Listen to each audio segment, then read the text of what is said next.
Babar Azam or Abhishek Sharma? It's a terrible question. None of the icons are that good at T20 cricket. Ooh, I love Abhishek. I should have written this down. Don't care about Scott's commitment.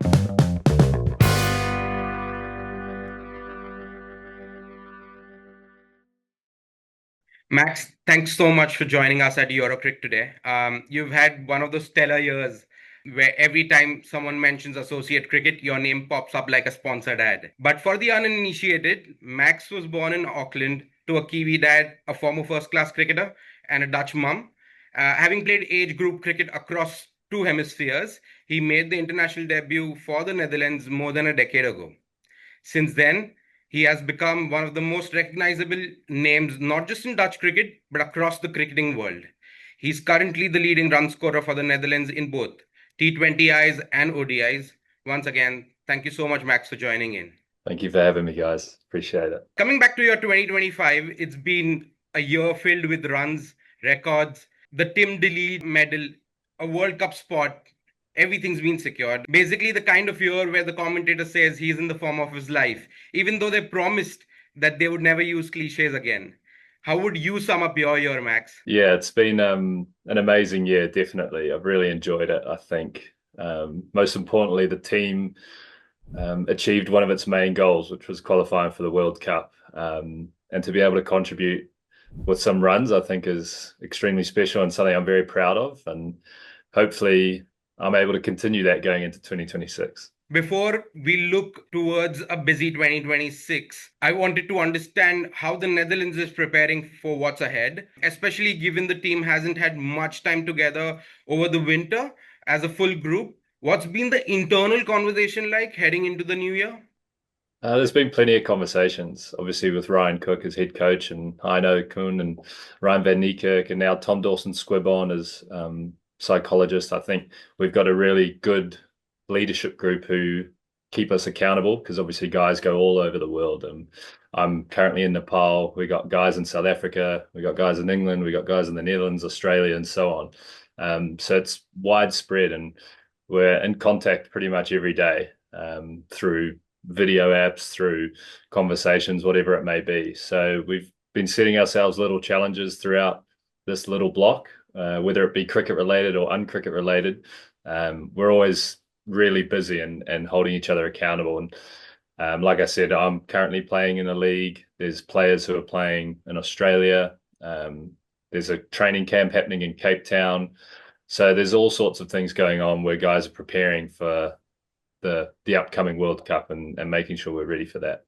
While it's just not cricket for you, because alongside all those cricketing accomplishments, you're still vlogging, still DJing, still schooling teammates in Catan, still golfing, still living with Scott Edwards, and still drinking enough coffee to power a small Dutch village. Absolutely. All of this has been happening in the year. And finally, your YouTube has been far more regular than you would have hoped in 2024.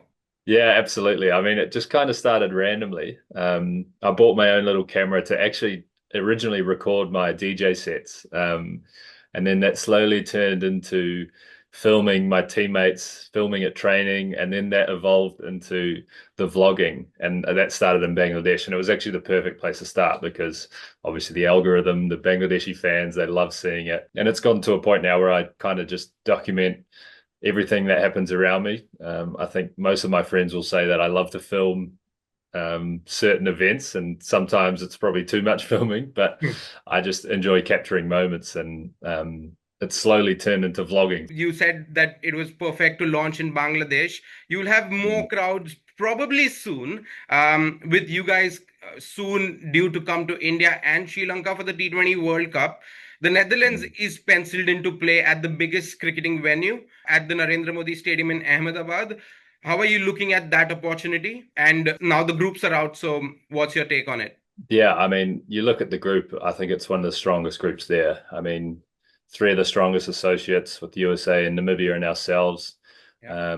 Obviously, Pakistan, India, that speaks for itself. So it's going to be extremely challenging, but obviously India, without a doubt, will be favourites in their home country. But I think the remaining four teams, any one of those four can go through. And not saying India might not get upset, but I think if you look at Pakistan, USA, ourselves, and Namibia, I think there's an opportunity for all four of those teams to really show up on a big stage and get through. Who knows what can happen? But I mean, playing India, obviously I played in the 2023 World Cup. We played them in Bangalore, and that was an amazing experience. And I played them in the SCG prior to that. But I think playing them in Ahmedabad will be an even better experience, playing in such a big stadium. Hopefully it's sold out. 100,000 people would be awesome, and more importantly, great for the vlog as well. One of the awesome things that happened in 2025, certainly your career highlight, when you hit the 158, one of the most astounding knocks as the Netherlands chased down a mammoth 369. What was the chat like in the dressing room at the halfway stage? I just want to know that. Well, it's funny you ask that because we've actually been in that exact scenario before against the West Indies in the 2023 qualifiers when we tied that and had the super over. But the discussion was pretty much the same. We had a complete 5 over by 5 over block lined out by Cookie. He had pretty much little targets for us to follow, and I just remember the one thing was you have to strike it over 100. Whoever comes in, you have to strike it over 100 the whole game. And that actually simplified everything. So it was just being positive, making the right decisions at the right time. And then if there was a matchup, taking that matchup on. And it helped that the wicket was really nice to bat on and the outfield was flat. But no, it was really simple, and it didn't really feel like anything special happened. I mean, from the outside, obviously, chasing a score like that was amazing, but it was really simplified throughout everyone's minds. I think going into bat, they knew exactly what they had to do, and it was a case of, if you don't do it, you're probably going to lose, so you may as well give it a crack. You mentioned about the West Indies game and the super over. What about the three super overs against Nepal? Was it a one of a kind experience? Has it ever happened at any form of cricket with you?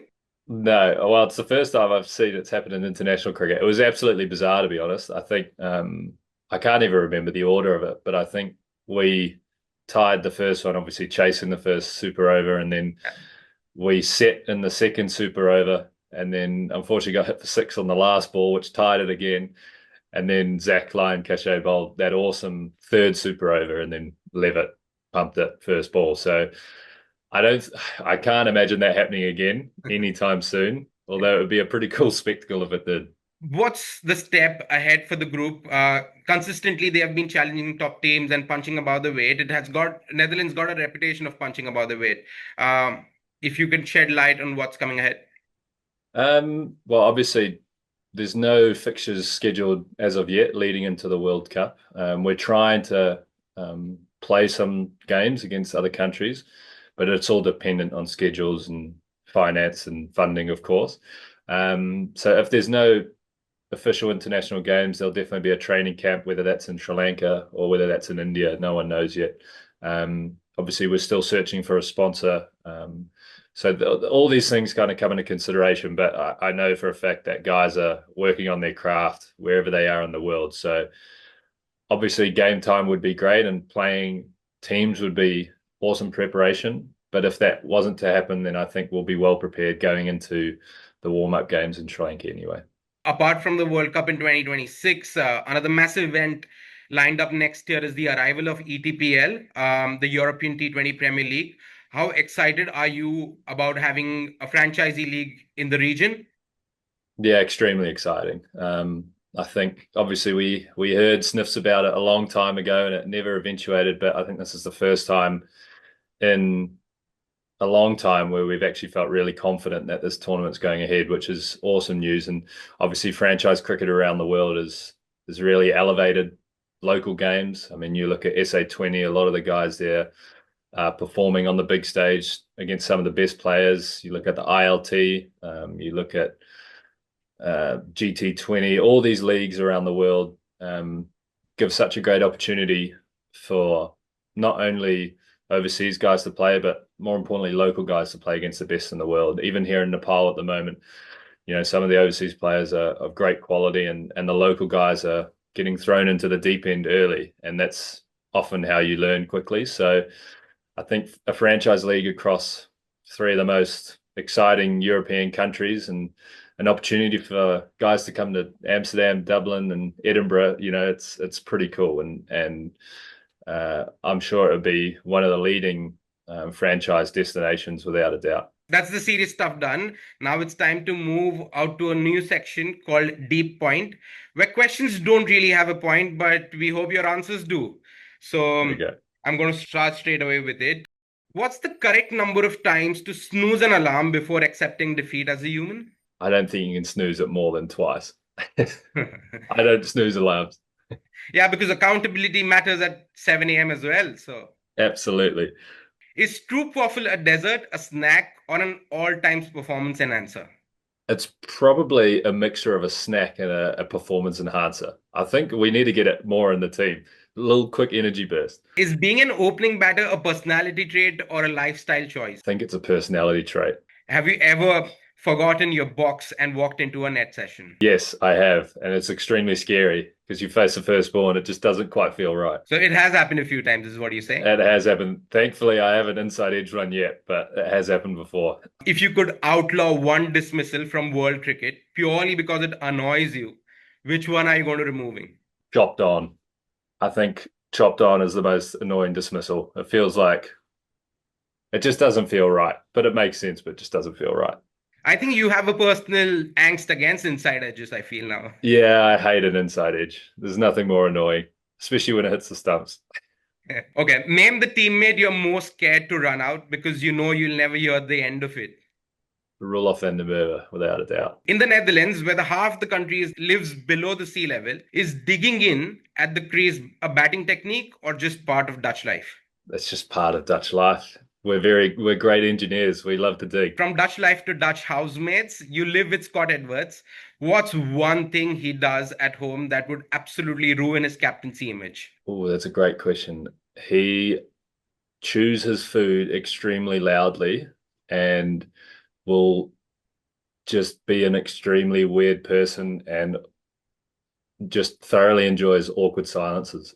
Oh, fair enough. And while we are on Scott, after winning that bet that forced him to get a tattoo, Netherlands lion tattoo on his party foot, are you proud of the win or more impressed with Scott's commitment? Oh, I don't care about Scott's commitment. I'm proud of that win for sure. Fair enough. In Catan, which teammate is most likely to drop the robber on your tile purely out of spite and not strategy? Probably Kyle Klein. What's more likely to happen first? Arsenal lifting the Champions League or cricketers thoroughly understanding Duckworth, Lewis, and Stern system? It's a terrible question. Arsenal lifting the chair. You think so? And finally, I do have to ask, what do you think of Tottenham? I can't say what I think of Tottenham on here.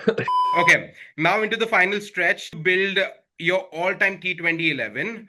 The only caveat to that is you must include three cricketers from Europe who are outside England. Okay, so opening the batting, I would have Chris Gale, Joss Butler. At 3, I would have Virat. At 4, I would have AB. At 5, I would have Buster Later. At 6, I would have... This is a tough one. I should have written this down. Okay, I'm going to leave 6 for now. At 7, I'm going Rashid Khan. At 8, I'm going spin heavy. I'm going Roelof van der Merwe. Right. Okay, so I'm missing 6 and 9. I'm going 11, I'm going Paul van Meekeren. Sorry, I'm switching. Bumrah's going 11. Okay. Paul's going 10. Sure. And then I'm going, this is really hard. I'm going Jadeja at 9. Okay. So that's Leaves you out with 6. 6. Do I have a wicketkeeper? Yeah, I got Joss Butler.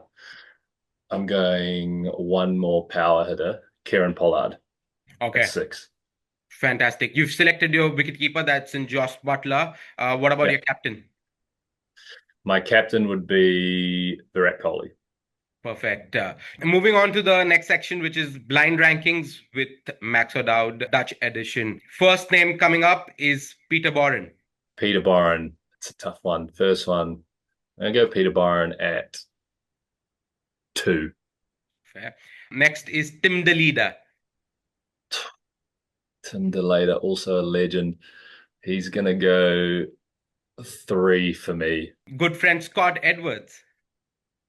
Scotty, he's up there, but not quite yet. 4. Next up is Rudolf van der Merwe. I don't know if you're going to say the name that I'm thinking of. I'm going to go Ruloff at 1. You probably know what's coming now. It's Ryan Tendis-Carter. No, I knew it. Sorry, Tendo. Yeah, Tendo is he was going to be my number 1. So Tendo at 5. Sorry, Okay. Tendo.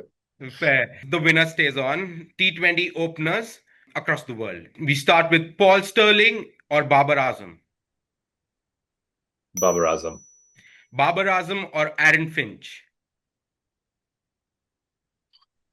Babar Azam. Babar Azam or Abhishek Sharma. Oh, I love Abhishek Sharma. Okay. Abhishek Sharma or Josh Butler. Josh Butler. Josh Butler or David Warner. Josh Butler. Josh Butler or Rohit Sharma. Oh.